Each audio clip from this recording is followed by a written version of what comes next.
Hi viewers, வணக்கம். Welcome to Gangai herbal kitchen. இன்றைக்கி தக்காளி காயில் கூட்டு தாங்க பண்ண போகிறேன்.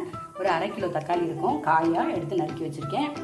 பூண்டு, வெங்காயம், பச்சை மிளகாய் எடுத்து வச்சுருக்கேன், துவரம்பருப்பு எடுத்து வச்சுருக்கேன். எப்படி செய்யலான்னு பார்க்கலாமா? கொஞ்சமாக நல்லெண்ணெய் இல்லை கல்லெண்ணெய் சேர்த்துக்கோங்க. கடுகு, ஜீரகம், பூண்டு தட்டி போட்டுக்கோங்க. ஒரே ஒரு பச்சை மிளகாய் சேர்த்துக்கோங்க. இதை கொஞ்சம் நேரம் வதக்கினதுக்கப்புறம் வெங்காயம் சேர்த்துட்டு தக்காளி காயை போட்டு நல்லா வதக்கிட்டு மஞ்சள் பொடி, உப்பு, தனியாத்தூள், காரத்துக்கு கொஞ்சமாக சாம்பார் பொடி சேர்த்து எல்லாத்தையும் நல்லா வதக்கிட்ட பிறகு வேக வச்ச துவரம்பருப்பு எடுத்து சேர்த்துக்கோம்னா கூட்டு ரெடி ஆகிடும். நான் இப்போ வதக்கிட்டு காமிக்கிறேன். பாருங்க, எல்லாமே வதக்கியாச்சு. சாம்பார் பொடி, தனியா பொடி, மஞ்சள் பொடி சேர்த்தாச்சு. இப்போ தக்காளி காயை சேர்த்துருவோம். இப்படி நல்லா வதக்கிட்டிங்களா, 2 நிமிஷம் நல்லா மூடி வைங்க. வேக வச்ச துவரம்பருப்பை தண்ணியை மட்டும் இருத்து ஒரு கொதி வந்த பிறகு கடைசியாக பருப்பை சேர்த்துக்கலாம். இந்த அளவுக்கு நல்லா வெந்து வந்துடுச்சு பாருங்கள்.